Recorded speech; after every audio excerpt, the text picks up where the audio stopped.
Alright, we ready. Man, what's going on, people? I'm glad y'all tuned in with me today, man. I got a very special guest with me today, man. Douglas Arnold, DA with Arnold Boy Entertainment, What's man. up, man? Man, what's up, man? I'm glad you came through, bro. Sure, man. I'm glad I'm here, man. I love what you're doing too, man. Oh. Beautiful setup, bro. Oh, man, appreciate this, man. Appreciate that. Man, we couldn't even hardly get into the interview talking about so much with Yeah. culture and all that.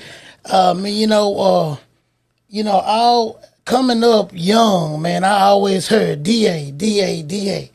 You know what I mean? I'm class of '04, Okay. so I'm an '80s baby. So I always went to school.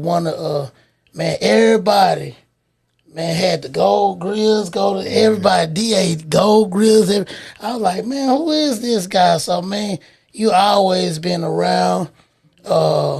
Big influence on the culture, big influence on the young people, man. So I just want to, get some backstory out for you and kind of talk about that and bring it to where we at now. You know what I'm saying? Cool. Yeah. Yeah, I started Gold Grills in 99. Yeah, 99, man. January 99, man. Yeah. Gold Grills. Yeah. I started that in 99. But now, a backstory on me, pretty much, man. Now, my first business, bro, was I think I was 8 years old, bro. 8. No, 9. 8 or 9, somewhere in that little. Yeah. So me and my partner next door, Ned, man, we used to sit around listening to music all the time. But we was always just bouncing ideas and just talking, man. And so back then you had these coloring books, right? Yeah. We was big on coloring books and stuff like that back in the day. So me and him was coloring pictures one day, sitting outside talking, and I was like, bro, you think we could sell these to the kids at school if we color them good? Yeah. He was like, yeah, man. And so when Ned saying yeah, I was like, this might be something. So we just kind of we did it. We cut the pages out, man, and took them to school and sold them for like 5 cents, 3 cents, and stuff like that, bro. And it worked. That's what Kids would actually buy the pictures. So from that point on, we figured out how we can make money. You know what I'm saying? But that was my first business, man. Around the age of 8 or 9. That's when I knew then. Well, I didn't know then. Yeah. But that's where it kind of started when I was thinking back. Like, dang, man, I was kind of had a little bit of a hustle knack in me. You know what I'm saying? Yeah. But then I had love for music also at that time. Yeah, I saw some of your older videos. I think you got one with K9. Yeah. Yeah, I seen where you was doing your little hook part. I'm like, oh man, so you just done had your foot in a lot of different things. Well, man. yeah, that started with me and the same guy I'm telling you about. Ned, Yeah. Me and him started a group called Trauma Click. So when we graduated, we did shows and stuff like that through our school. Yeah. Everybody think I just started throwing parties, but I did parties in high school, like Yeah. junior high, high school. It was a spot called the Cobra Club. Right. People probably don't remember that one, but that's when we did our first party, and that was like, hell, we still was actually in school then. But then, so after that, me and Ned graduated, we decided to go to studio engineering school out here at Texarkana College. Oh. That's where we worked on our first project at. That's why I ended up linking up with the producer around here named Yugs, the BWP cats. Yeah. See, Anthony Russ, man, Trey Deuce Click. Bro, it was a lot of people that was already out here doing music. Nobody knew about. Right. Yugs, like I said, Yugs was one of them producers, man, that really, he kind of put a lot of people in the game. Right. But people don't really want to, give him his props. But that 2 Dirty Three Waves album, okay, him and Big Say did most of the production on that. Right. That was one of the hottest production like ever in the city. You know what I'm saying. But from that point, when we did the recording studio thing, whatever, we dropped our album in the streets. Right. From there, we got picked up by a label called IMP around here. Okay, I kind of remember that. Yeah, remember production. Yeah. See, at the same time, Red had. Say What You Like. It wasn't Say What You Like. See, Say What You Like, and that was before us. Oh. That was way before us, bro. Yeah. That's why I said, man, it's so much. But one day we're gonna come back. Yeah. Hey, I'm actually bringing in all them people, man, so you can talk to the ones who still here. Right. RP Jr., man, He gone, but it's a lot of people that can still speak on that situation. Right. I'm gonna bring in some guys for you, man. Oh yeah, for so sure. So you can get that full story, man. Cause like it's way bigger than that, man. So Red was Red had a studio. Okay, Corey Collins and Courtney Jackson had IMP Records. Okay. We was the first group signed to them. Trauma Click was. Okay. That right there is what put me in a place where for your own studio. Then from there, they actually took us on the road. So us and Uncut did our thing, the Uncut Records do the Two Dirty Dudes. We actually did our first shows on the road together. That's what's up. Oh, bro, it was deep, man. So okay, that right there kind of put us in the game where it took us out of town to meet people, man, and shake some hands. You know what I'm saying? Just kind of see how this music thing go. Right. But me and Nick had a serious love for it, man. That's how we started the Dub City Entertainment shit. Right. Dub City Entertainment is what bought you pretty much K9. It bought forth your Southside Regis. It bought forth your it bought back Lady Fat because she was already who she was. And I'm gonna bring her in there too, so you get the full story because she dope as hell. For sure. It bought you people like Dirty White, your K9s, your Little Rockies, your Sick, your Big Shows. It was like pretty much everybody who was hot. Right. You seen them through that right, for sure. Entertainment, and that was because we was able to go out on the road and link up with people from everywhere, man. Right. You know what I'm saying? And shout out to Ray C too, man. I ain't gonna never leave him out, man. Ray C for sure. Bro, I'm gonna be honest with you. Those are the cats that I kind of looked up to like far as this music thing go. They were the first people I looked up to. Yeah. For what they was doing. Ray C and the Other Level Click, they actually had all these towns sold up. Right. All the towns. I remember listening to Ray C when I was a kid on the radio. Yeah. I didn't know. I thought, most of the time when you're on the radio, they dap your voice all up. I didn't know his voice was really like that. Man, he really talked deep. Call him on the phone right now. Yeah. That's another person who you need to interview too, bro. Cause I'm telling you, he got some stories. You know what I'm saying? Yeah. I just hate sometimes, man, how us. Yeah. We forget about our legends, the ones who really put forth effort. And that's why I'm thankful for you today. Yes. Because, brother, truth be told, I've done a lot. And we're going to get into all that. Yes. But this just backstory, like giving you a taste of what kind of put me where I'm at. And for sure. I'm giving honor to those that I know put me in a position on the path. Right. Like it was the path. Nobody makes nobody. Right. Like we don't make people. Right. God created people. God created the talents, he created all that, but he also put certain people in your life. Right. To put you on certain paths. Right. And that's what a lot of people forget, you know what I'm saying? They forget to go back and give love to who. Yeah, and see, that's one of the main reasons I wanted to bring you on as a guest, and I'm glad you even came because, see, I always, from a perspective of a background perspective, I was always following and watching what you did, what y'all did, how y'all affected the culture. And I was just seeing how so many people was just happy and how they was affected with it. And as time go on, I'm like, you know what? And then certain technology wasn't even available. It wasn't like stuff like this now, podcast and online and YouTube and all that. Yeah, none of that was even around now. So man. what I I wish do, it was though, man. Right. I wish it was. So now what I do is I think about on all that good stuff, and I'm like, man, some of that stuff is what motivated me to want to be where I am now. So what I do is I want to pay homage to those ones who put in so much work to make it to where some of us could be or do what we do, had a name and go places we done went. And one name I've heard of everything that's going on, DA. So I want to bring you here, man. I wanted you to just, be you and just talk about all this stuff, man. Yeah, man. So I'm with it, but you know what? Okay, like when I was watching, I used to watch Ray C and them, man. He had the radio station. Us kids, radio was big. Yeah. Because you think about it, bro, we didn't have like you said, the technology wasn't there, man. Yeah, we was using. I was listening on the radio, and I pressed record on the tape. Yeah, man. I had to put some paper in some of them tapes to kind of exactly. record over stuff. Yeah, exactly. Man. Hey, it's deep. Yeah. It's deep. So like I used to listen to them like, man, them dudes on the radio, man. They talking and this and that. So my partner Ty, was cool with them. He was with the other left crew. I didn't even know it at first. I'm around Ty every day. He lived in my neighborhood. Yeah. So me and my partner Ned was rapping. And Knucklehead's daddy. Okay, Knucklehead daddy. You know Knucklehead, right? Yeah. Okay, so he from my neighborhood too. Yeah. Knucklehead daddy was a promoter. And his brother Shelby was a big DJ that used to do a lot of productions around here. So he used to ride around the corner and would see us out of my yard, rehearsing and stuff like this. Yeah. So he didn't know what was going on. But Ty one day said, hey man, look, Sam got something going on right now. It's Big Sam for y'all who don't know. Yeah.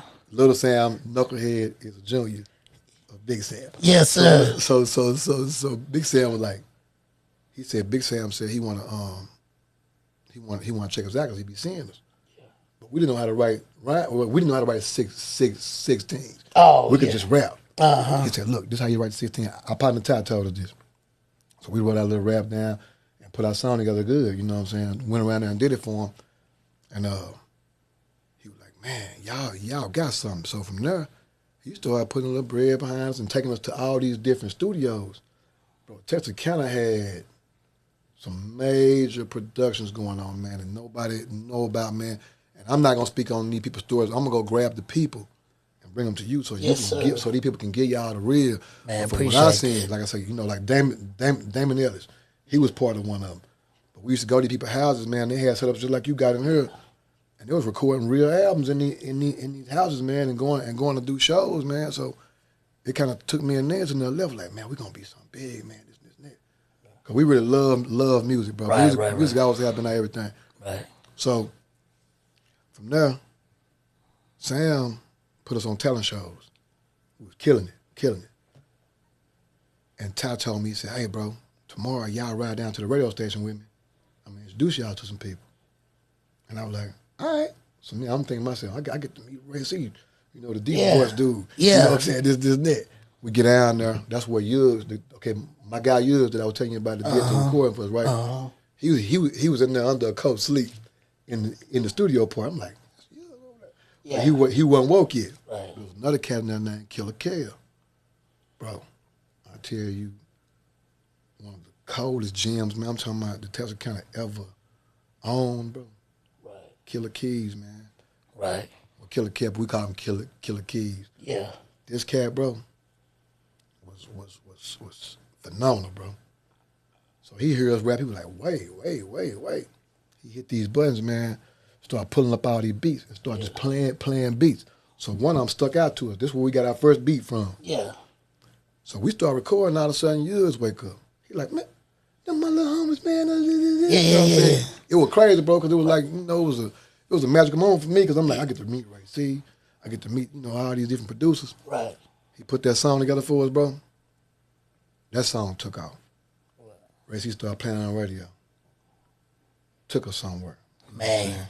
And hey, from there, bro, shit went crazy. Yeah. I just fell in love with the game, man. But to go further to where you probably start hearing about me is when after everything else went down, you know what I'm saying? It was just me and Ned. We trying to put our stuff together. So we ended up recording the album with Keys in Dallas, and we started putting it out.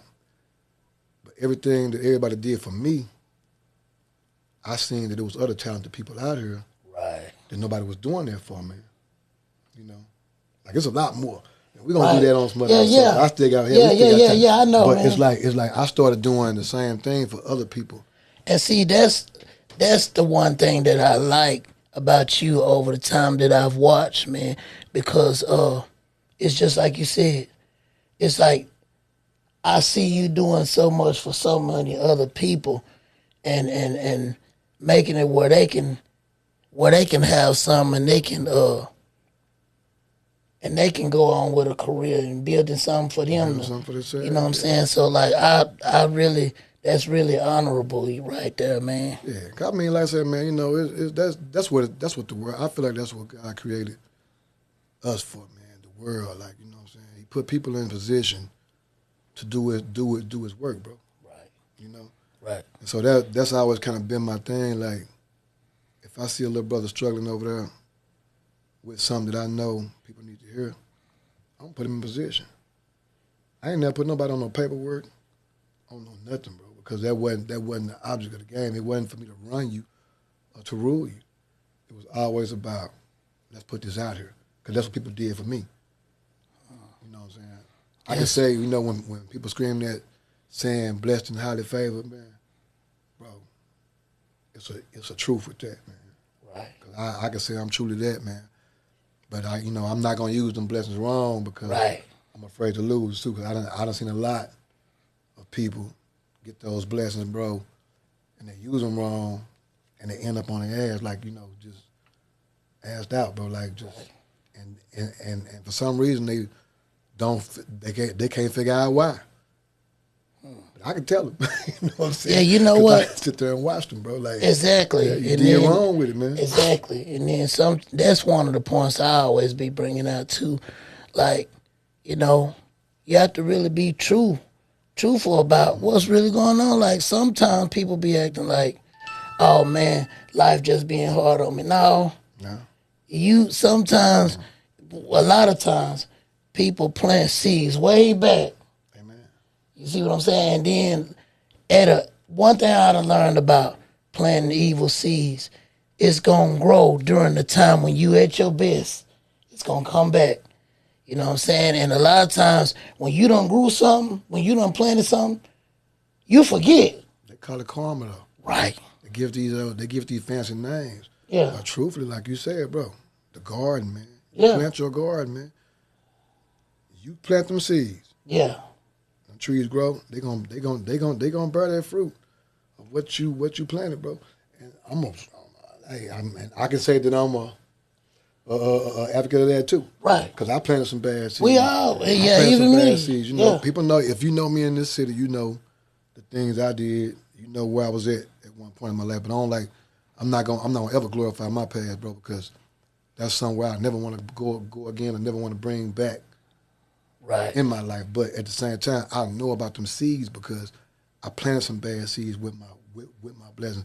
And when them trees grew, bro, it bears some of the most evil fruits you ever want to see in your life. You know what, man? That's dope that you even, and it even shows maturity, even mentally, right there. Because see, it's still a lot of people that grow up physically, but they don't ever come to a point where they be like, man, nah, you know what? I did something wrong. Exactly. You never really hear that. Exactly. It's always like, oh, this why I did. No, own yours. You know what I'm saying? Own it. Right. Because I mean, you know, as a man, I mean, that's what hold a lot of people back, man. People, I mean, women, men. Yeah.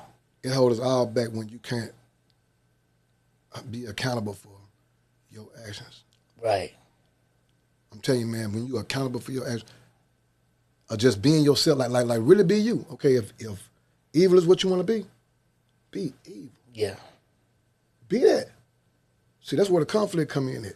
Some people acting, and some people, you know what I'm saying, are for real. you know what I'm saying? So the ones who be out here acting, they end up running into the ones who for real, then they want to run back to where they really from, or who they really are. But then by then it's too late because you're not messed up and stepped on the side of things that really ain't for you. So like I said, whatever you do, own it, because that's what's going to produce. I mean, that's what's going to produce out of whatever work you're putting in. Is what I'm saying. Is whatever work you put in, brother. At the end of the day, if you wholeheartedly in it, it's gonna work out for you. Right. It's gonna produce for you. I believe that. And whatever you're doing in life, right, it's gonna eventually come forward. Right. And you know what? And that's one of the reasons why I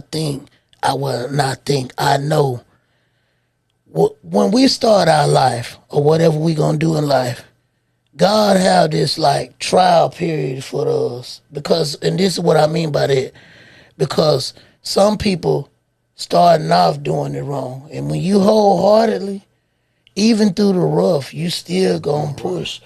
You still gonna push, and then you gonna prove that you worthy of what God got for you. But if you ain't for real about it, you gonna fall off during the trial period. You gonna fall off during the trial period. But sometimes, but like I say, if in that time that in your trial period, if in your heart, God know that you really want what you after, brother. I'm telling you, man, just keep going.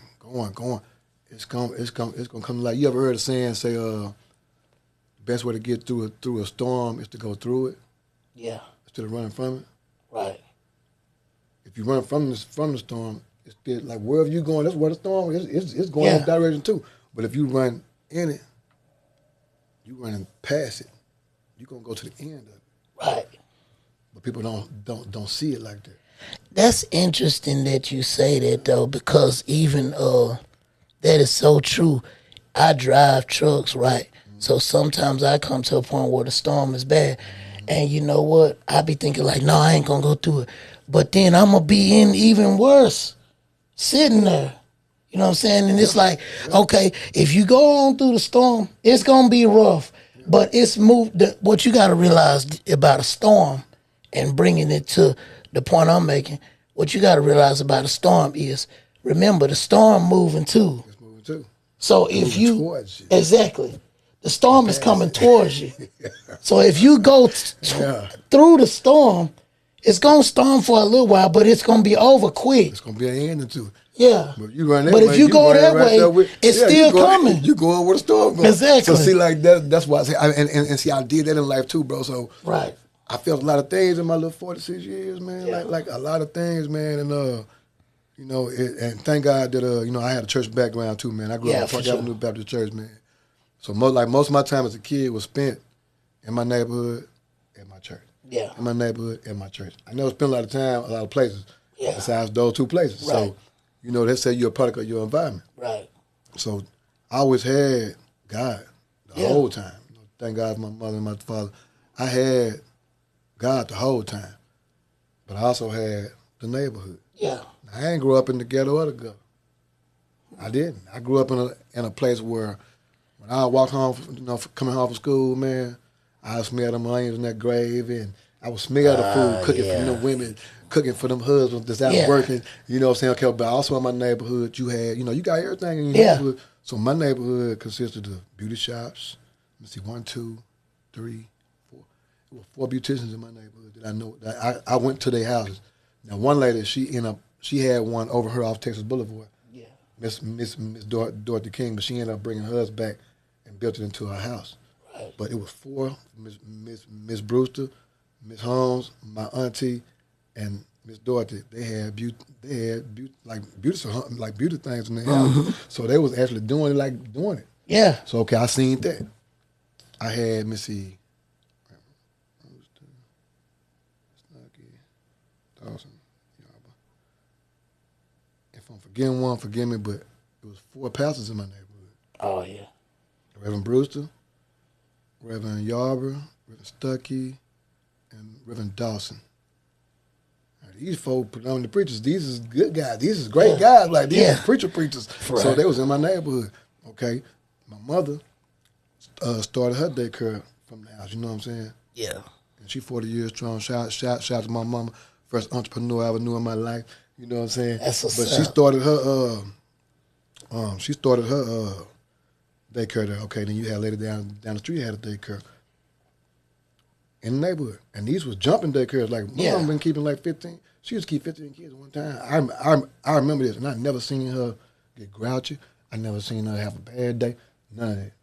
Man, that's interesting. It's crazy. Right. So, okay, these are the things that I seen. Okay, then to go deeper, I had the lawyers and stuff like that around my neighborhood because they all hung out with these certain lawyers that was in my neighborhood. Yeah. I seen these people, man. Then I also had the dark side of the thing, right, where some of the biggest drug dealers you ever want to see was right there in my neighborhood.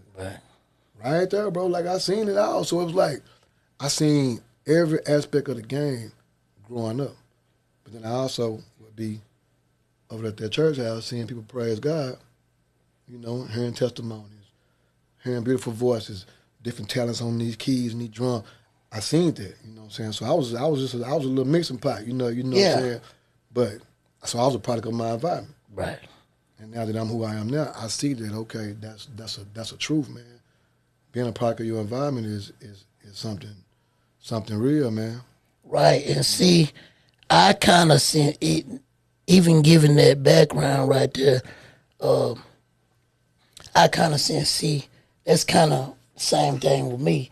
And my vibe or how I come off, I noticed that, you watch me. You looking at Yeah, I'm this, you look, watching. yeah, you know what I mean? So it's like, you know, I know certain parts of that kind of, it's something about when you dealing with, when you watch certain people, you can see certain parts like, It's called a law of attraction. right, That's what it is.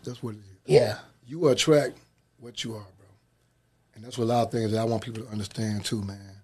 When things are happening in your life, man, look at self, man. Never blame your mom. Never blame your dad, especially when you grown, man. Never blame nobody else for what's going on with you because you attract what you are. And I mean, agree. I've seen that to be true in many ways, brother. Like when I was out there doing the wrong thing, you know what I'm saying, man, I attracted a lot of wrong. Yeah, Well, what some people might call wrong, but at that yeah, time it was good for us because that's how we felt we had to survive. yeah, But you attracted. Okay, but then when I stepped over to the side of things where, I wanted to do business, I wanted to do music, I wanted to do entertainment, yeah, I attracted entertainment. When I wanted to be out there homongering and all this, that, I attracted that. yeah, So my thing is, I learned to look in the mirror. At an early age, I learned to look in that mirror, man. And that's probably why I'm still standing strong and able to kind of move a little different than others, man, because I woke up to that. Like a lot of us wanna blame others. You know what I'm saying? Mom and them didn't do me. They didn't send me to school. I grew up over here on the wrong side of the tracks. Okay, but we understand all that. But at a certain time in your life, guess what? It was up to you. Because you wasn't always there with your mom and them. In case you is. Now, if you always there with your mom and them, okay, I guess you're going to always stay in a childish state. But once you become somebody's father, once you become somebody's husband, a boyfriend or whatever, and you outside of that, the covenant of your parents, you're able to see what it is you need to be doing, bro. you're exactly right. You're able to see what you're supposed to be doing. So my thing is, there is no excuses for where you are in life because if God wake you up every day, man, that's the gift, man. I was thinking about this the other day, going along with what you said. I was just thinking about the people as a whole. Especially it's finna come around, income tax time finna come around. You know what I've seen just coming up in the hood? I'd be like, everybody always seem to figure out what they should be doing once they hit the worst circumstance. But when you have an opportunity to do something better for yourself, Scared to take it. you not only scared to take it, but your mind be focused on all the other stuff. That you ain't supposed to be focused on. Right, exactly. Well, that comes with upbringing too, man. Like Yeah. I mean, and what we. That's why I say it's important to get out your comfort zone. Yeah. See, I've been put out of my comfort zone many times, man, because of the people I was able to be blessed to be around, and I seen how they move, and I was like, dang, you know what I'm saying, dude. He got this going on, got that going on, but then when you get to talk to these people, they make you realize you the same person that you could. Man, look, man, I'm gonna tell you something, bro. You could be anything you want to be. And all levels are obtainable, bro. Like they really are obtainable. It's up to you.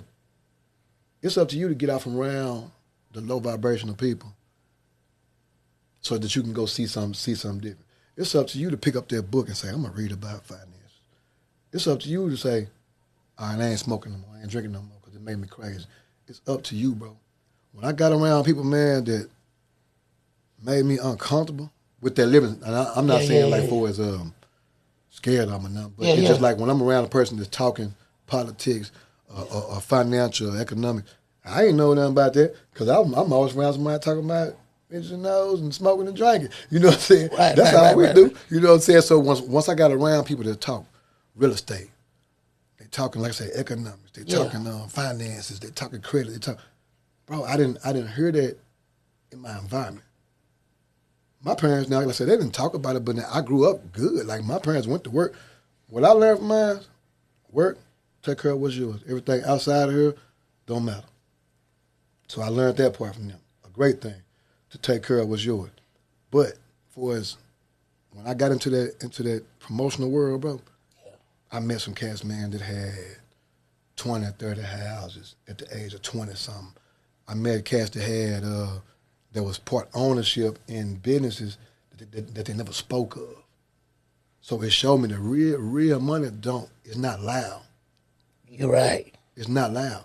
But if you don't know what to do with the money, you're gonna go do what's comfortable.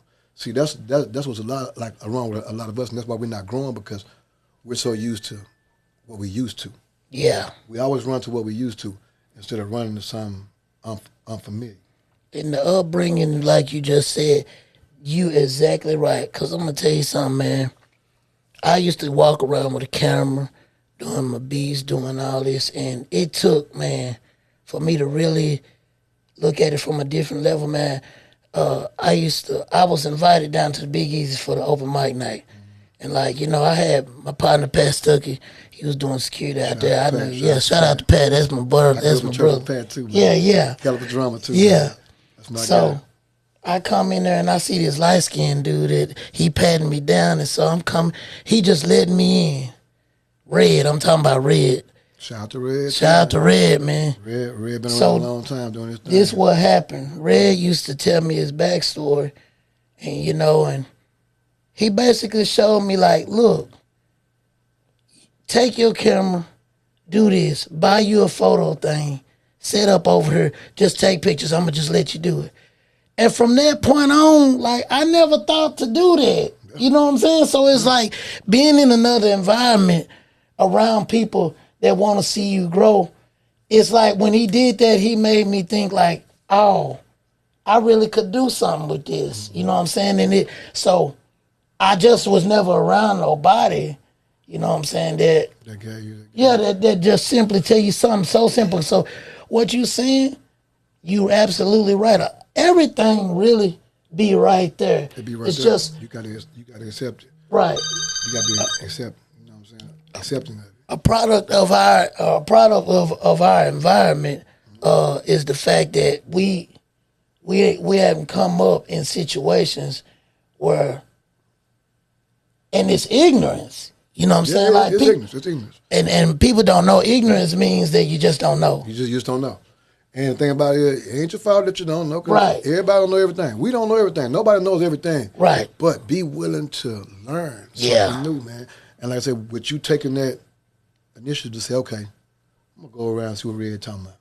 Yeah. And I give you props for even giving that man his props on letting them know that he put you in that mind frame for sure to where you are today. Because like I said, a lot of people won't do that. Oh, I'm self-made. Right. Yeah, all right, man, bro. We all we all come from something. Yeah.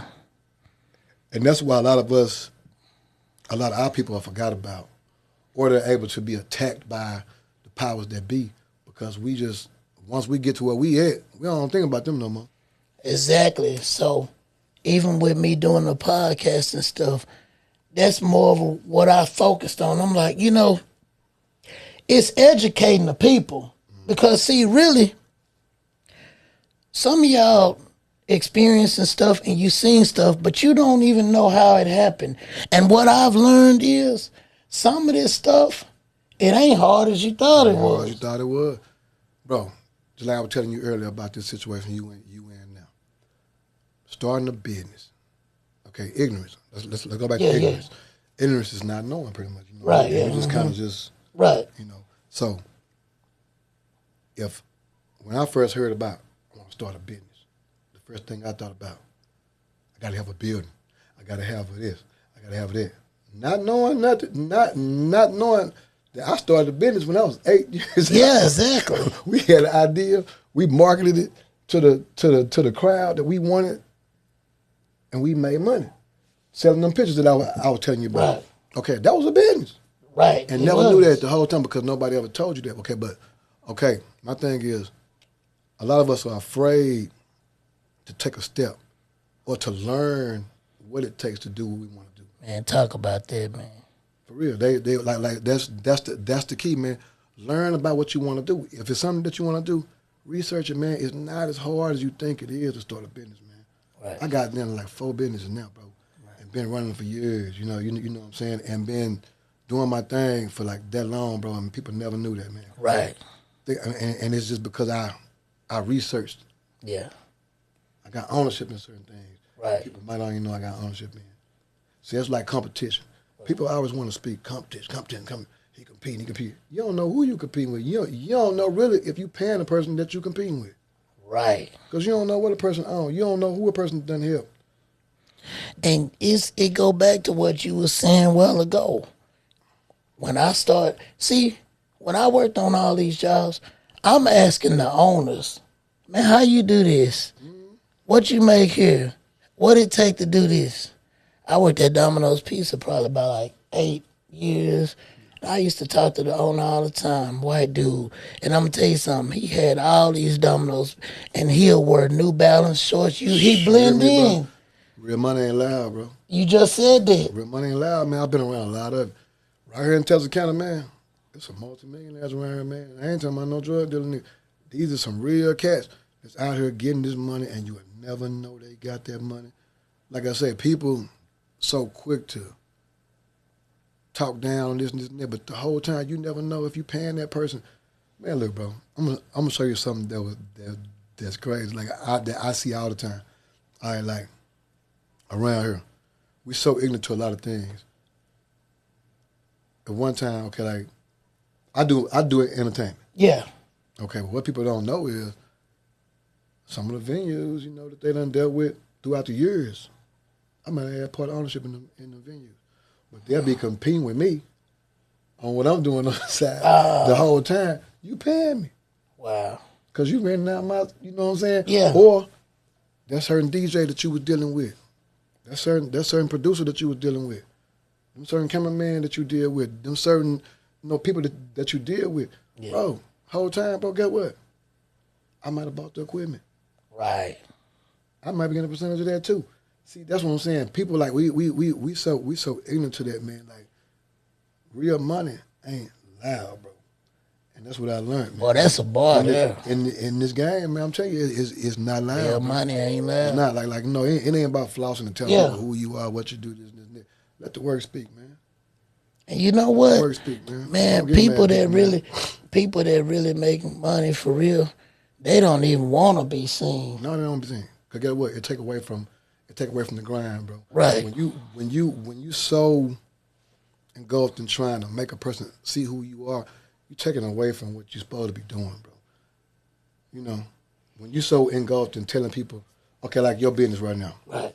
I don't see you bragging about it everywhere. You talking about it everywhere. Now, for as you marketing it, yeah. Okay, that's different. When you put out a flyer, say, okay, come forward with me. Hey, this the D show. Boom, boom, boom, boom, DJ Productions, baby. This, and that. Okay, cool. That's different. Yeah. But when you around her worrying about little buddy across town doing his podcast, little mama over here doing her this, and that, and you worrying about how can I be better than them? How can how can I do this? How can I shut them out? Bro, you killing everything it's gonna take for you to be who you're supposed to be. Wow. Greatness happens unconsciously. Wow. It always happened unconsciously, bro. I'm telling you something. I didn't never think I would be bringing in big acts like real rappers that I looked up to. I never thought I would be in those circles, bro. It all happened unconsciously because I was locked into my grind. Wow. I had my head down, locked into what I was doing, bro. Before I knew, I look up, I'm in the same room with Bun B. I'm in the same room with A-Ball MJG. You know, I'm in the same room with all these cat ESGs and the DSRs, the Charlie Boys, the Knitted Bees, T-Pain, D4Ls, Trina. I'm in the room with these people, bro. Before I knew it, but it was unconsciously. It wasn't something that I was saying, no. Yeah. I was like, I'm in this. I'm locked into this game. I was just putting in work. I was putting in work and ended up in them rooms, man. Like, ended up getting them phone calls from these peoples. Yeah, they got to the point where I wasn't calling them. They were calling me. To this day, people calling me. I'm not really calling a lot of people, bro. They'll call me, hey, bro, I need to come through. I heard you got this going on, I need to come through. Boom, boom, boom, boom. That's why I say greatness happens unconsciously. It's not something that you got to sit up there and push into somebody, like push into somebody. The universe know what you're doing, bro. It's like what we talked about, planting them seeds. They got to be watered too, bro. Yeah. A garden takes, you got to be really serious about, what they say, having a green thumb. You got to be serious about when you plant it, how you fertilizing it, what you're fertilizing it with, the pesticides you got to keep from the little mites coming in, eating up the plants before they even get to grow. You got to be serious about all that. All that takes focus. All that takes putting your head down, getting locked into your game, not worrying about what the other brother across the street doing or the other sister across the street doing, man. You got to be locked into your game. The universe gonna answer it all. God is what we call it, but we speak universe when we speak the spiritual thing. But my thing is, you got to be locked into your garden, man. You got to water your seeds. You got to fertilize your seeds. You can't worry about what he using to fertilize his over there. You can't, because what he doing ain't making yours do nothing. What you worrying about what's going on over there, you taking away from the time and effort that you could be putting into yours. Wow. You know what I'm saying? And that's where I think that's where I kind of over exceeded with the game, because I never worried about. I never been a jealous person, so I want to see people win. Right. That shit amazes me. Like it amazed me to see a brother I see coming from something and becoming something, especially when it was around me. If I felt like I had something to do with it, it made me even feel better to see him doing good, because I'm like, damn, I got his first show. I put that guy on the road for. Right. You know, so I took this guy to his first studio session. Man, look at him now, bro. It's the same get thing. his first video. You know what I'm saying? Look at him now, bro. I could break down stories to you, man, that people really wouldn't believe. They would think I was lying if I told them, bro. And I'm talking about multiple stories, like of big film producers right now today that I gave a start in videography. First start. The first start. They did their first rap video with me. Now they're doing rap videos with, you name it, they doing it with them. I could do that, but I'm not about. Now, a lot of people know their story though. Yeah. You know, the real cats around here know that story. But it's like certain rappers that you looked up to. They was on couches, man. Had done got beat out their deals and stuff like that. I booked them and put them all the way back in the game, bro. And they still give me my props today, and done pay me from record deals that they got out of it, out of me putting them back in the game, because they got hooked up with a certain producer in this town. They got hooked up with a certain producer in this town that put them back in the game to get signed again, bro. See, wow. These are the type of things that done happen within my life, to where I never stop being me. I don't change, bro. I'm gonna forever help. I'm gonna forever give the game away. It's to be sold, but all money ain't currency, man. I mean, ain't paper. I learned that being around some rich people too. Like they'll tell you, I ain't got no cash. Yeah. But I got a lot of assets. Yeah. See what I'm saying? Yes, sir. So that's my thing, man. You know, people we just kind of ignorant to the game, man. But you just gotta get around some brothers or some sisters that's gonna show you what they know, man. And it's up to you to accept it. You know, or not get around them and be jealous of them. You know what I'm saying? Because I had that bad too, man. People will get around me. And I helped them out, but the whole time they mad and want to be me. They mad at me for being me. And then before I look, before I know it, I'm looking up, these fools acting like me, out here trying to be me, and acting just like me, doing the same things that I do, the same way I do it. So I'm just like, damn. But you know, that right there made me smile too, because I look at it as admiration. You know, I guess you admire it, and that's cool. Like I say, I never get mad, bro. I don't do that. Because I understand this game, bro. And sometimes when you're ignorant to it, it'll put you in that competition mode where you feel like you want to shut the next person down for you to get ahead. Right. But that ain't how the game goes. That's what they don't understand. The world go round and round, brother. It don't go up and down. It's round. Meaning the sun gonna shine on you until the time for it not to. Then it's gonna come back around. The sun gonna shine again. Those are opportunity moments. The sun shine, take the opportunity. But that don't mean shut out the next person. You know what I'm saying? Because you where you at. Right. Because you're taking away from energy that you could be putting forth effort to make yourself greater, man. Yeah. And that's where I always have been with it, man. I'm always trying to be greater, bro. And if I can see something with what another person got that I feel like they can use it, I'm going to give it to them. I'm not going to go, hey, bro, give me this much money, this and this and that.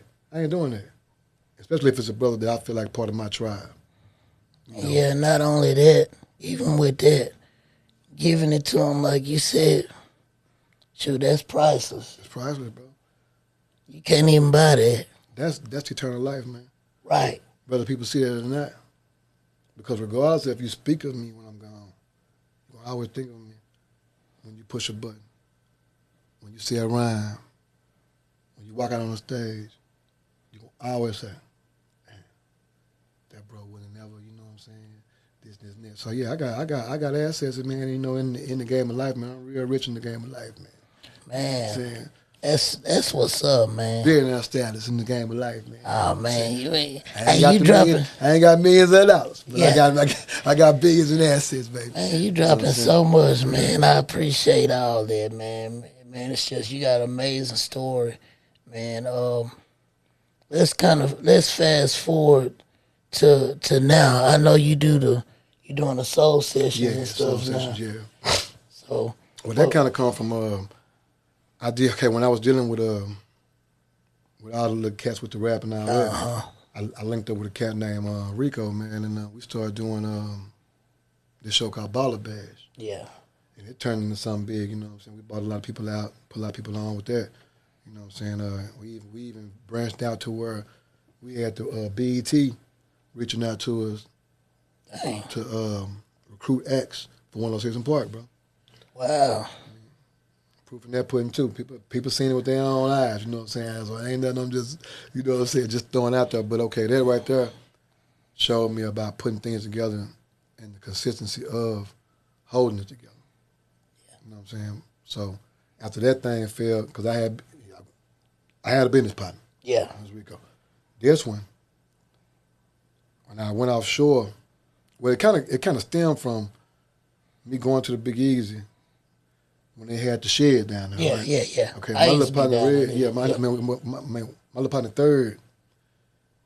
That's when I really found out how cold he was with the instruments and all. Oh, yeah. Brian Murphy. Yeah, for sure. So I ended up leaving around that time when that was going on. But me and him, he actually went with me to get the job I was going to get.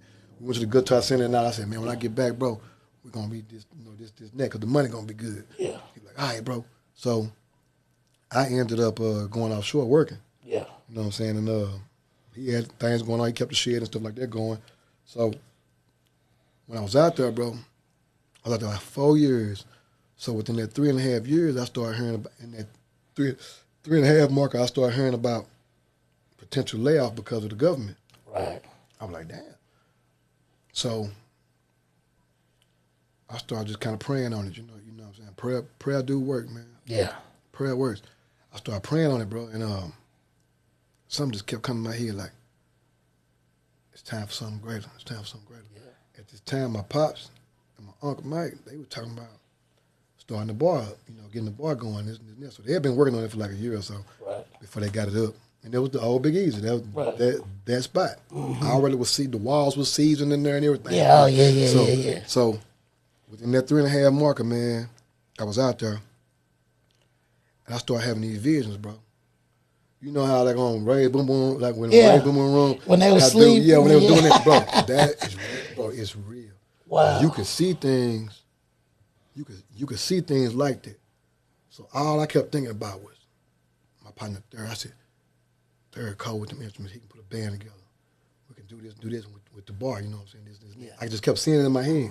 I just started writing, man. I used to like get into these writing fits where I would just write. Right. Everything I want to say to God, I would write it. Then I'd ball up and go throw it into the ocean because I worked on the ocean. Yeah. I would throw it out there. Bro, when they laid us out, this is my right hand of God, bro. I get on that, we get on this tugger, on this big tugger thing, and they pull us from out there. I get on land. Now, out there, your phone don't work. Yeah. Your regular phone don't work. Right. I get in my car. well, and not in my car, but in the van. Yeah. They gotta drive us over this little bayou and take us back out to the regular world.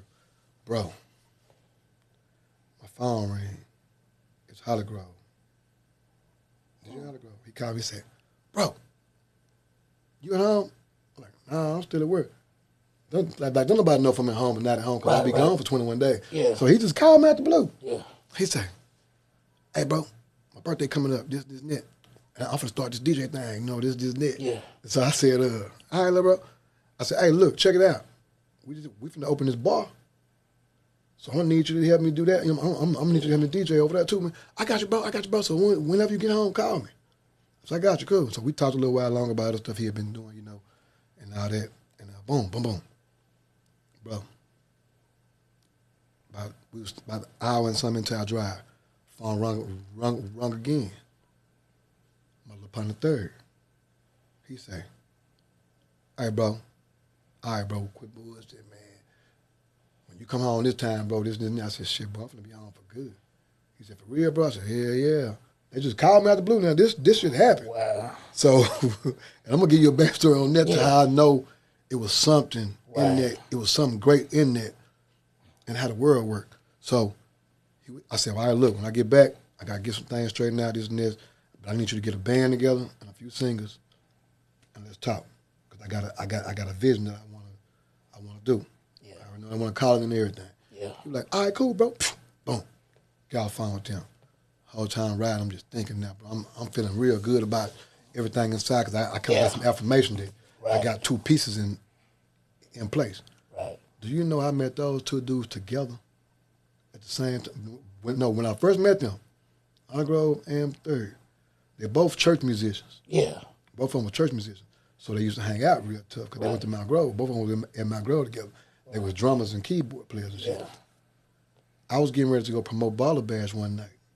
This might 3 years prior to where I'm at now, with this. Right. With the story I'm going to go back to. Right. 3 years prior to that. I'm at the car wash, me and Rico, my little partner Cortez, and I think, Sick was on the way, but there was somebody else in that car with us. I forgot who it was. We had 10,000 flyers in the back of that car. And we had that Boosie show coming up. And we were going to go to End of the World Greek show to promote it. So we had to hand out 10,000 flyers before we left that moment. These two dudes pull up to the car wash and say, hey, bro, what you got going tonight? I'm chilling, man. I'm finna go to Conway, this and that. So they talking to me. They say, all right, we going too. I like, man, y'all quit playing, man. Y'all ain't going nowhere, this and that. Man, we coming to help you. Both of them told me. They were together.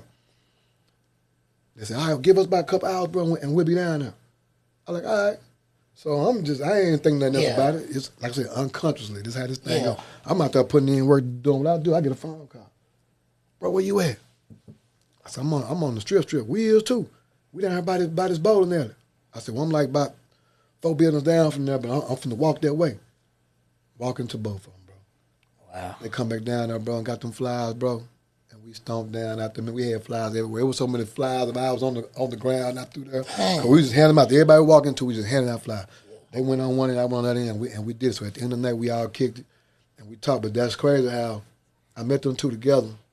But then when I came back from where I was, when I quit and came back to the game, they was starting up something new.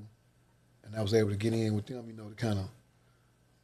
So it just show you, man, everybody play a part. Right. In everything. But so I get back to town, I start doing the thing, I start the meeting, I come up with this thing called Fish Fry Friday. Yeah. Grove DJ'd it. But when I tell you it jumped so hard that night, and I seen it then, I said, this little nigga gonna be great. He got something with this thing. Yeah. He got something with it. Hey, I seen it, you know what I'm saying? I seen it in him then because he was real passionate about playing their music, bro.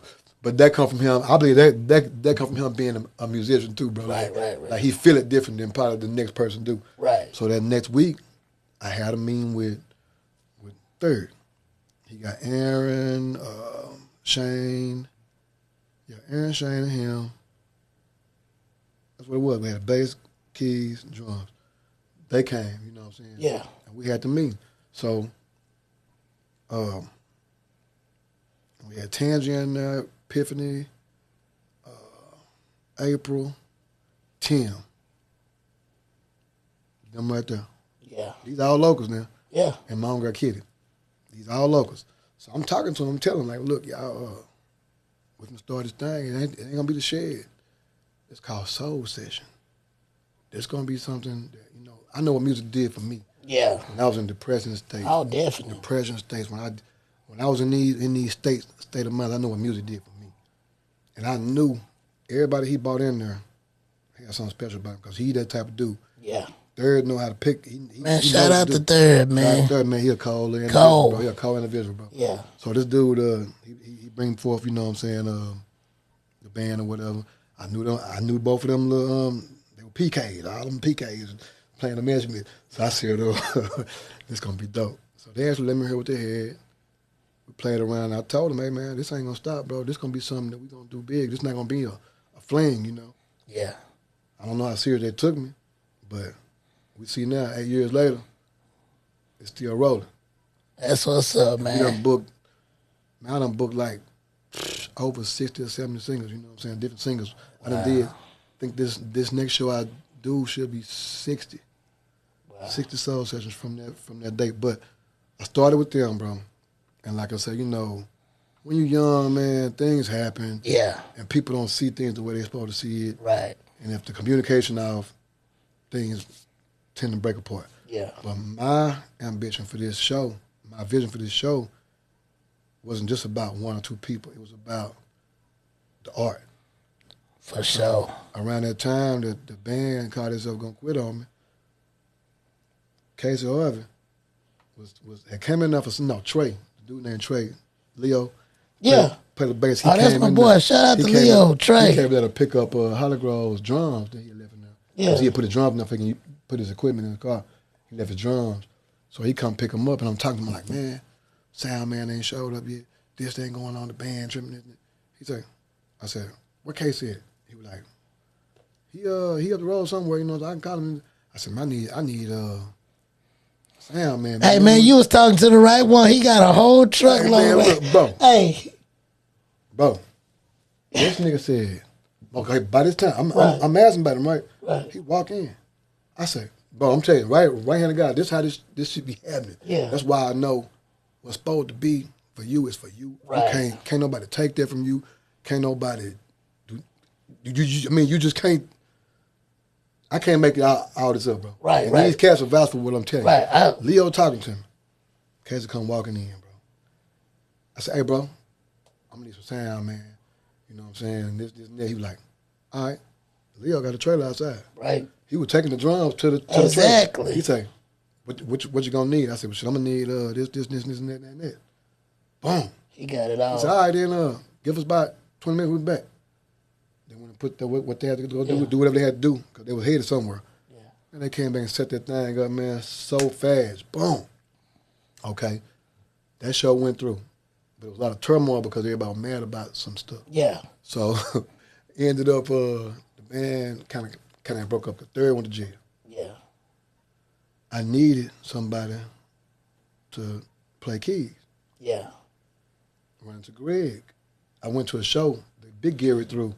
I ran into Greg. I said, man, Greg, hard. Like, Hard, man. Shout out to Greg Williams, man. Maybe I can use him to help me, you know what I'm saying? That's what I'm thinking. Like, maybe he can just help me, you know what I'm saying? I wasn't trying to take him. Right. I just wanted them help, you know what I'm saying? But the whole time I'm sitting there listening to them play, the chick that was singing, Gladys, she was going hard as hell too. I said, I want her on my next soul session, you know what I'm saying? Yeah. Because I had been on a good roll, bro. I had a good roll going. Yeah. It was about my third show, man, that this was about to happen.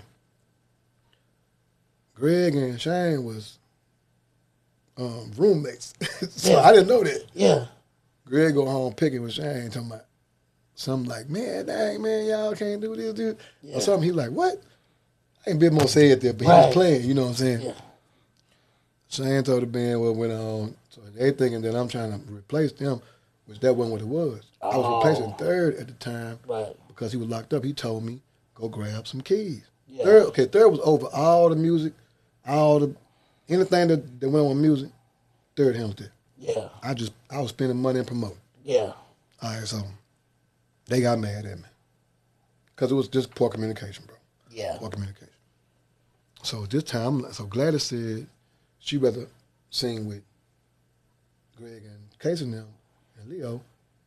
And then whoever I wanted to sing with the other guys, they could, but she wanted to sing with them if she do the show. Right. I was like, well, cool, I'm paying them both. Because at this time, it wasn't about money. It was about me building this vision. Right. So I paid them. The other dudes didn't even show up to the show to perform for other people. So they played for everybody that night. And when I tell you it was different, Man. Showed up on time, killed that mother. Yeah. Killed that mother. And I told Kate that the thing was, so third ended up getting out. So he was there. He was like, bro, if I was you, I'd probably just go and roll with them because they got everything it take. Yeah. He told me that, you know what I'm saying? Like, because I wasn't finna shut them out. Yeah. I like, nah, bro, your part. He was like, nah, bro, be honest with you. I'm finna be moving back and forth to Dallas. I'm gonna be back and forth to Dallas and my guy's tripping. He said, so, you know, we don't need that vibe. We need this thing needs to keep on going. So I'm like, you sure, bro? He's like, yeah, man. I say, you just go and get them. Pay them, do it, bro. You know what I'm saying? Yeah. Bro, it was one of the best decisions I made. You know what I'm saying? At that time, because they was more seasoned. They were focused. Now all these guys are great musicians. I'm not taking nothing from nobody. Right. But what I'm saying is focus. Yeah. When you're in certain situations, you need focus. You don't need people just dangling along. Yeah. Yeah. And all them done grew to be great. Musicians now, they playing with everybody, you know what I'm saying? I know all of them. Came back and played with me a few times with some bands that I done booked. Yeah, all the musicians, you know, they all know me. Yes, sir. Everybody killing it where they at. Yeah. You know what I'm saying? So that's what counts. It's like, in the end of it all, as long as you who you are, you're gonna become who you're supposed to be. Right. But like I say, messing with Casey and them, man, I ended up, man, starting something great, man. You know, keeping something going that was great, bro. And to this day, bro, we finna mark show 60, bro. Yeah. You know what I'm saying? Congratulations on that, man. Man, coming from a vision like that, it's an amazing story, man. So you get locked in. You get locked in, but you gotta put your head down and lock in. Right. And that's the key. Lock in. Okay, and if you're gonna look at somebody else, be motivated by what you're looking at. Right. Look at them. Look to them for education. Don't look at them like, I gotta hear him do this because he's doing this already. No, bro. That's not how that go, man. Let others' greatness help you grow, man. Right. Like don't, I think everybody has some jealousy in them or this envious feeling sometimes when you see something, you be like, dang. Yeah. Shot past me. Oh, damn. You know what I'm saying? I find myself in situations like that sometimes. I mean, bro, you human. You human. Yeah. I'm gonna be honest with you. Everybody do. Yeah. Everybody. Yeah. But it's up to you to let that become hate or fuel. Like I was told I was arrogant one time because I told people I don't got competition. Ain't nobody better than me. I meant that because my thing is right here, bro. How can I put another person above me? I'm not doing that. God made me who I am, so I'm gonna be great in that. Now you might be good at what you do. Okay, you good. Right. But with what I do, you can't beat me. Because the thing about it, I know I'm created to do what I'm doing. Like what you doing. Yeah. If this your passion, bro, ain't nobody better than you. What you need to do, you use what you feel like they're doing a little better for education. Right. Educational purposes only. Right. Don't look at it like, I want to shut them down. Oh, hell, I'm supposed to be there. No, you don't supposed to be there. Because if you're supposed to been there, you already been there. It was for you to see him doing it, to show you, okay, that level can be accomplished, you know what I'm saying? Now, do what you're doing now, but eventually you're going to have to, you know what I'm saying? He's just showing you to grow. Right. That's what a person, man, like, I'm going to tell you something. Somebody doing something better than you, all they're showing you is you done got laxed. It's time for you to grow. And see, in my world, like, I always kind of been like a little shut-off person when it comes to my grind. I be real shut off, bro. So I want to compete with me. I want to be better than what I was the last time. You know? Right. I want to be better than me because I felt like I always keep myself in a box like, nigga, you cold. Yeah. But you got to be colder than DA was last year because that nigga got weak. Right. You got to be this dude this year. You know what I'm saying? So that's how I compete with me, bro. I don't really get into what everybody else doing. I'm more into me because I gotta grow.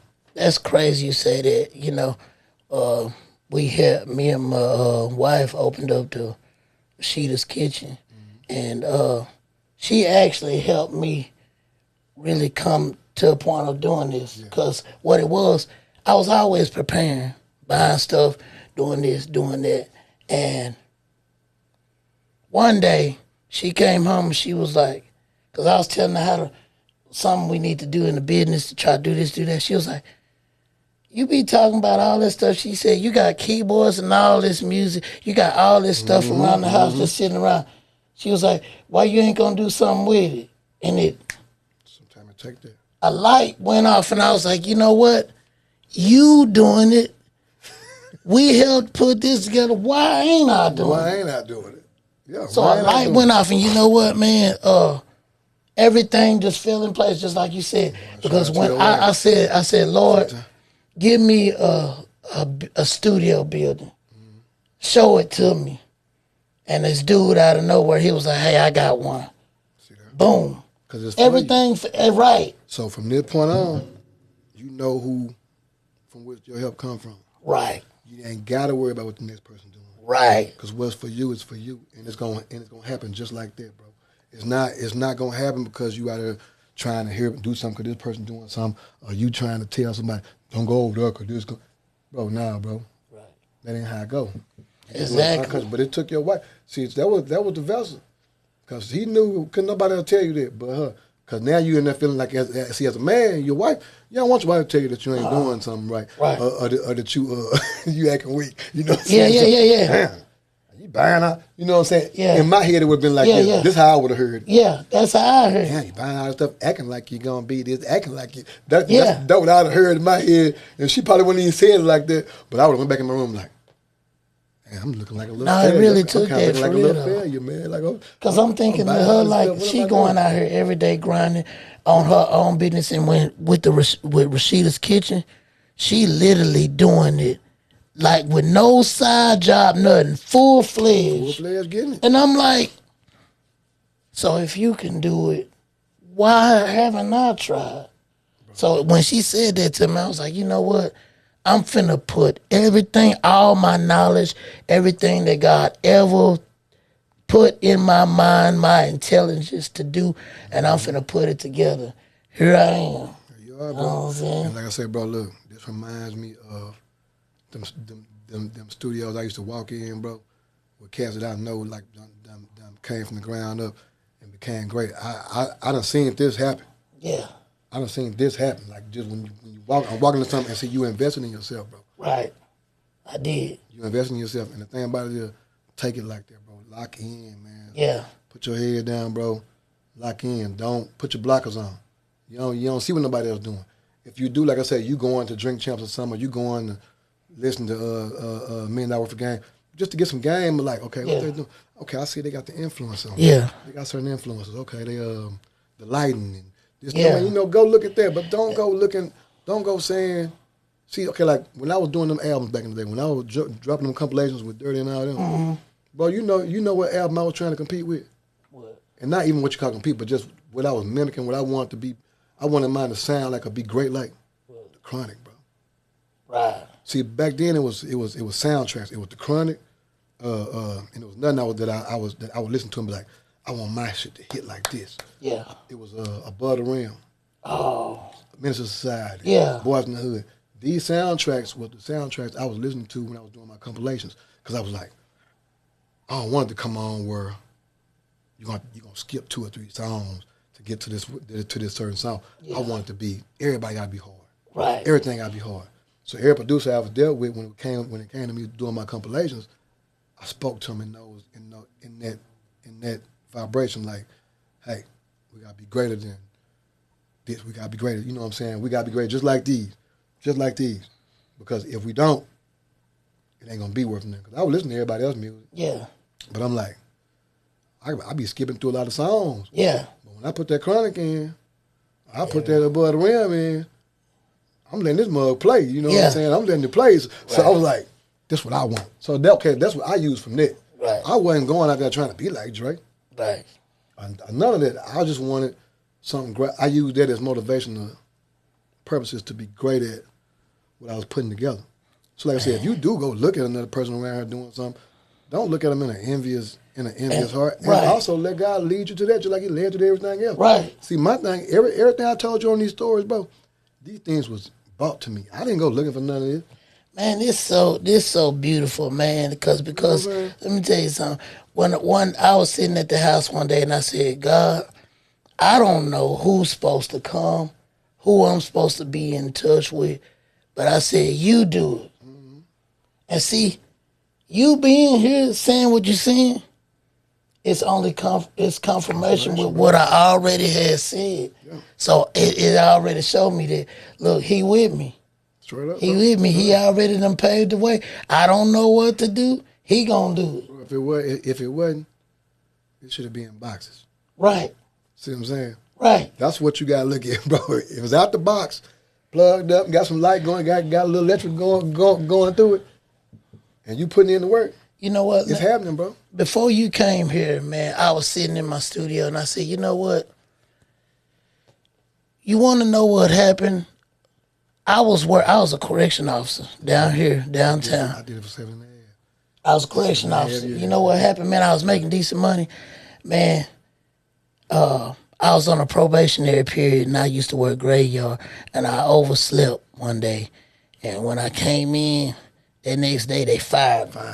So when I got fired, bro, just share a little testimony. When I got fired, I had car note, I had a house. Then my first wife had just divorced me. You know what I'm saying? And I was like, dang, what am I gonna do? So I had to put my stuff in storage because I couldn't pay my rent, man. I went to truck driving school, and when you go to truck driving school, it's free. They don't pay you.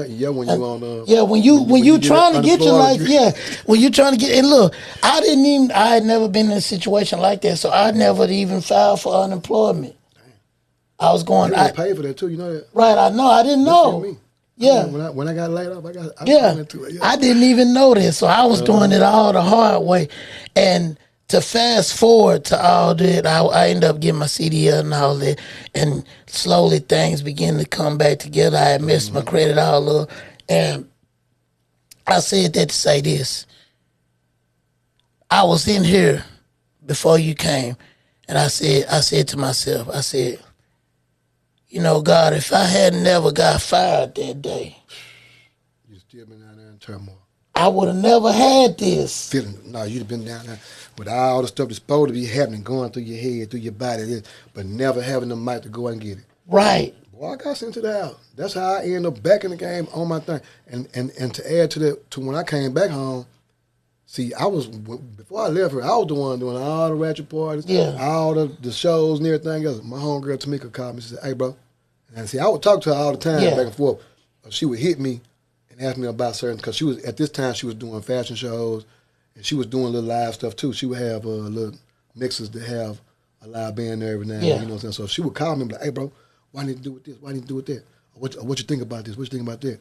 She was doing it the whole time, but when I got back, I said, well, I'm back in the game now. She said, but you ain't going to be the same. We ain't going backwards. She told me, and I was like, huh? She was like, no more ratchet, man. She said, go forward, bro. Do something grown, you know what I'm saying? Do something different. She said, I'm doing these festivals now. Hop in with me on that. You know what I'm saying? I'm going to show you it's a whole nother side of the game now from when you left. Right. Let them youngsters have that side. Right. You know what? You right. You know what I'm saying? And from there, like I said, I kept it grown the whole time. I could have went back to the other side of things, but I kept it grown. You know what I'm saying? But it just go like what you were talking about earlier, bro. See, now remember when go back to what me and you spoke on earlier about the storm. Right. Think about it, bro. Right. You ran toward the pain. You didn't turn away from that storm. You ran straight through that storm, bro. You ain't try to get on the problem today. Look, it'd been the first thing I'd have did went down there. Hey, I'd have went straight on over there. Hey, they done fired me over here, But man. you know what, man? That showed, you know what, It showed you who you is. Right. It showed you where That's you can what stand I'm from, man. talking Bro, about, it showed you who you is. Look, that's what I'm saying, bro. That pain like that, bro. I got let out from 100-something $1,000 a year, six-figure job, bro. Yeah. I came back to the county, no job. I ain't worked for like a year or something. It was straight soul sessions, Fish Fry Friday, Barbecue Friday, Friday Night Hype, MC Fresh Friday, you name it. We was doing it Right. for a whole year straight. I built my momentum back up. Then I went back to work because I said, you know what, I need to get some insurance and stuff Yeah. for the kids. I was married and stuff. So I said, Yeah. I got this big old house over here, the kids, all this. And my daughter was finna, she ain't have a few more years in school. She even go to college, so I'm going to work because I know I can do that and Yeah. do this too. Right. But like I said, bro, sometimes at your lowest is when you really figure out who you are. Yeah. Man. That's why I say don't be afraid to go low, man. And not only that, don't look at life like God beating you up. Right. When he put you in the dark. And I had to realize this too. When you ask God for something, prepare yourself, because one thing I've learned, you might have to face some situation and you might have to let go of something that you like. A lot. A lot. Uncomfortable. Yeah, You it's will going to be get uncomfortable. But Yeah. I was saying that to myself today. Man, if it wasn't uncomfortable, if he wouldn't have put you through that, you wouldn't have been. He already saw on down the line. He knew it. But this is what it took for you to get there. Yeah. You know what I'm saying? It took you to have to go to your lowest, man. Right. But see, that go back to the garden thing. Right, Man. exactly. Look, bro, my cousin a pastor, and he said something one day, man, like when he was preaching, he just popped out, he said something about the dirt. Let people talk, let the dirt be dirt, you know what I'm saying? But think about a seed. It have to go under the dirt to grow. You know what I'm saying? So you need the dirt. You need the dirt, baby. Wow. You need the dirt, man. You need the dirt. Like to plant a seed, you can't just sit it on top of the ground and it's gonna grow. You gotta go under the dirt. And then think about it. When the water get on it, it turns to mud. Make it even harder to come up out of. Wow. Mud, mud how you moving slow. Think about it. But then when the light shine, bro, and it just happened to it's a little bit. Because the light coming. The light coming, baby. The sunshine once coming. Once you see the light, and just think about what a plant wow. when you see that light, bro. It blows. Wow, that's deep, man. Dope. That's why I say, like that. That's why I say, bro, man, run toward that storm. Man. Yeah. Get all that mud, get all that get the water mud on you. It's going to be mud, rough. all It's that going to dirt be on sticky. you. Get all that dirt. Let them people say what they're going to say about you. Accept it. Wow. Accept it. I like that. All they doing is playing you under that. They just playing you, man. Right. So really, you know what I'm saying? Thank God for all your haters and thank God for all your adversities, man. Because like I said, at the end of the day, bro, without it, you couldn't tell somebody how good God is if you ain't never been in the dark, bro. That's the whole object of it all, bro. Like at the end of the day, how can somebody tell you how good God is if they ain't been through nothing, bro? So he gonna put you through something, especially as great ones. You know what I'm saying? The great ones, man.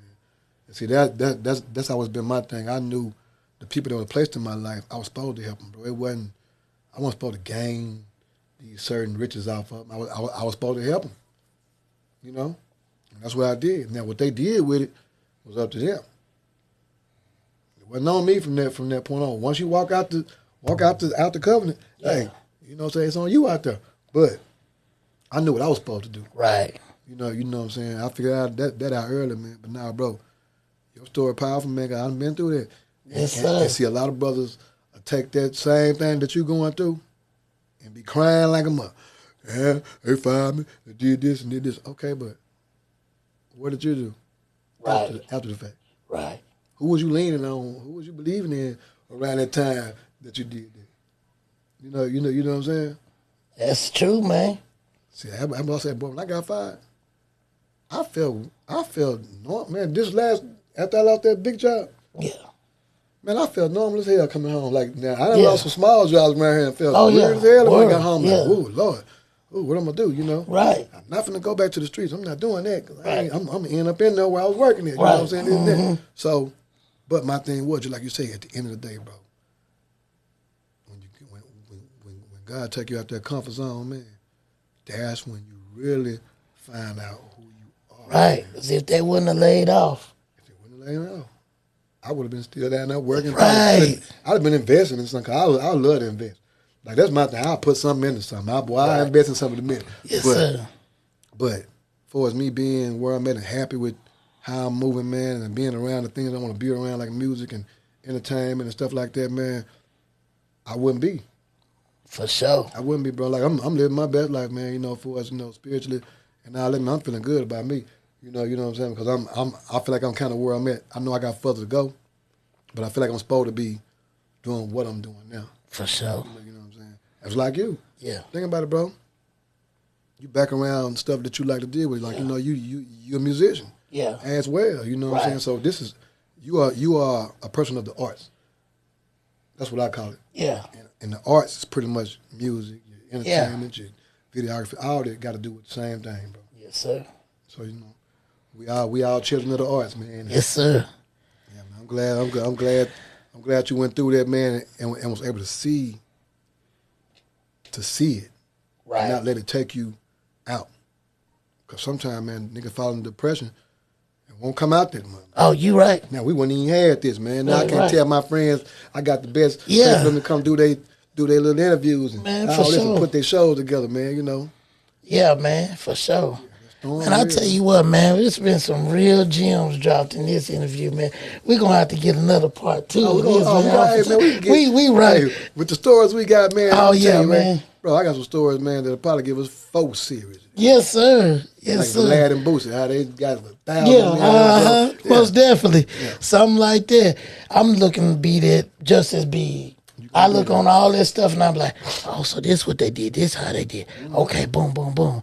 Man, I'm putting it all together, man. All you gotta do is keep going. Yeah, just keep on going, man. Yeah, it's going. Something gonna catch, bro. And I want to just say on behalf of, I can't speak for everybody, but just on behalf of just Texarkana, just the youth, the culture, how you've had so much influences, and the people that you have helped over the years and to help them succeed, man. We appreciate you, man. We appreciate you for everything you've been doing in this community for all of us, man. The things you done did to help us on. Even when you throw the soul sessions, it's people out there selling food. You helping them eat. You feeding families, man. So, God bless you for that, man. And I hope I know we're gonna get us some more interviews, man. Oh yeah, man. Like I said, I'm gonna send some guys through, man, to give these people a little history about this place, man. It's some gems around here, man. Yeah. That's just hid in the cloud. They just done cut their light out. Right. And people don't realize, man, how much influence these folks done had on this city, man. Exactly. And the great thing is that actually happened here, man. Yeah, and that's one of the things I wanted to shed the light on. I'm like, people don't know. I know, so I'm gonna use that to bring light on that. Right on. So, man, I appreciate you definitely coming in and dropping. We gonna get some more. Y'all look, well, I'm pretty sure they know where to find you, but on YouTube, if y'all don't know where to find them, if you're watching this from YouTube, you look at DA, Douglas Arnold, DA, on Facebook or anything to get in with the soul sessions and all of that. Stay tuned, follow them, man. You're gonna see more to come, man. Because it don't stop, baby. Oh, yeah, man. So, hey, I appreciate you coming through, man. God bless, brother. Oh, God bless you, man, on the Popcorn Podcast Show. Right on.